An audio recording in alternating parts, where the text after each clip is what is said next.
Hey, Chem 30. So there's the second part to our lesson 4. And so we need to determine the spontaneity of a redox reaction. So if when we go through and we calculate it, and at the energy of our voltaic cell is a positive, it's going to be spontaneous. And so this means that it's going to naturally occur. Okay, so if we have something, if the energy of our cell is negative that we calculated, it's going to be non-spontaneous. That just means that it needs help. And so the question says calculate the cell potential to determine if each of the following balanced redox reactions is spontaneous as written.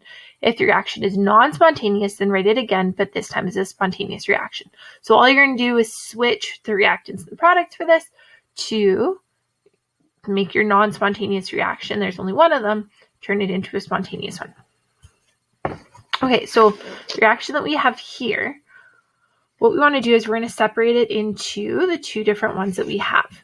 So we've got our tin, so we've got our tin as a solid reacting to give us our 2 plus as an aqueous. Keep in mind that if we've gone from 0 to 2 plus, we're going to have 2 electrons that are here as well. So our copper, we've got our Cu2 plus as our aqueous, reacting to give us copper as a solid. So here we've got our 2 electrons in as well. So because our 2 electrons are balanced, that's why we don't see them in the reaction above. So what we need to do is we need to reference our sheet, our green sheet, to see where these are. So if we look at our,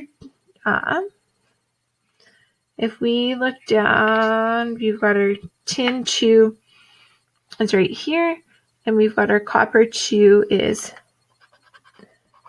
right here. So we've got our plus 0.34. Our tin is the one that's already switched around, so this is going to be, whoa. So here we can say that the energy of our cell, of our tin, has been, the energy of our tin here, we see tin as a solid as reactant, so we're going to put that this is 0.14 volts.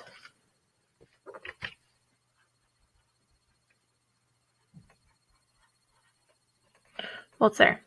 All right, one down here. Okay, all we need to do is find our copper.